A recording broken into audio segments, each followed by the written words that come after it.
tak mau membelikanku komputer baru.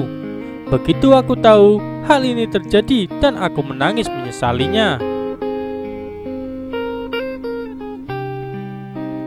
Kasih ibu sepanjang masa, kasih anak sepanjang galah. Mungkin itulah ungkapan yang tepat untuk menggambarkan cerita SpongeBob, seorang anak laki-laki dari Thailand ini. Ia hanya tinggal berdua dengan ibunya. Hanya menjadi penjual di kantin sekolah membuat mereka hidup pas-pasan. Ibu SpongeBob sibuk bekerja setiap hari, bahkan sampai di rumah.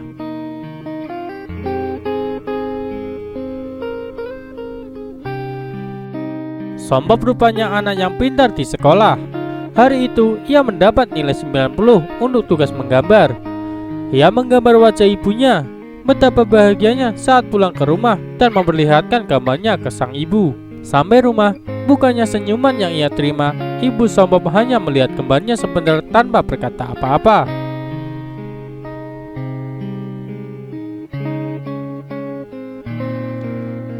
Bocah itu kecewa berat.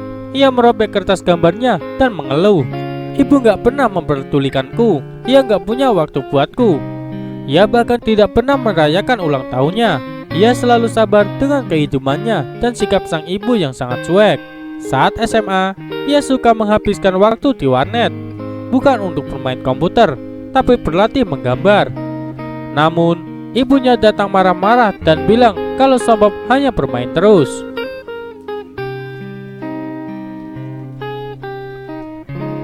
Ibunya yang marah membuat SpongeBob ingin menjawab. Pertengkaran pun terjadi di depan teman-temannya. "Sudah, jangan menjawab kamu," kata ibu SpongeBob. SpongeBob langsung membentak ibunya. "Ibu yang gak pernah dengerin aku." Ia langsung pergi meninggalkan ibunya yang kaget dan hanya bisa mengelus dada.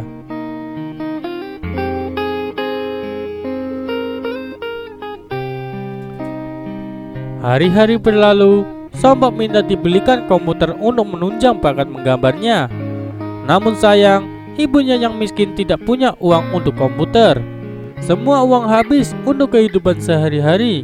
Aku gak pernah minta apa-apa ke ibu. Masa sekarang aku minta komputer saja gak boleh? Tanya kesal. "Ibu gak akan belikan kamu komputer," jawab ibunya.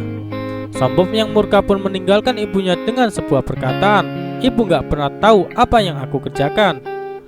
Ibu cuma peduli diri sendiri. Lebih baik ibu tinggal sendiri saja." SpongeBob pun keluar dari rumah. Ia memulai usaha desainnya dengan meminjam laptop temannya. Dari desainlah ia mendapatkan uang dan hidup mandiri. Suatu hari, SpongeBob mendapat telepon bahwa ibunya meninggal. Ia tertunduk menangis di pinggir jalan. Ia pulang ke rumah dan menemukan simpanan ibunya di lemari. Di sana ada uang digulung karet dan dilabeli. Salah satu labelnya adalah uang komputer. Tangis SpongeBob pecah. Ia mengulang memori bersama ibunya. Bagaimana ia selalu membentak sang ibu. Di situ juga ia melihat gambarnya yang dulu ia sobek disatukan lagi dengan selotip. SpongeBob sekarang sadar bagaimana cintanya sang ibu padanya dulu. Ibu bekerja keras setiap hari untuknya supaya jadi anak sukses. Tapi sayang, SpongeBob tak melihat itu. Sampai akhirnya ia harus kehilangan ibunya selamanya. Ia menangis menyesal dengan semua perbuatannya. Maka dari itu, sayangilah orang yang menyayangi kita selama jantung ini masih berdetak. Sekian dari kisah ini. Wassalamualaikum warahmatullahi wabarakatuh.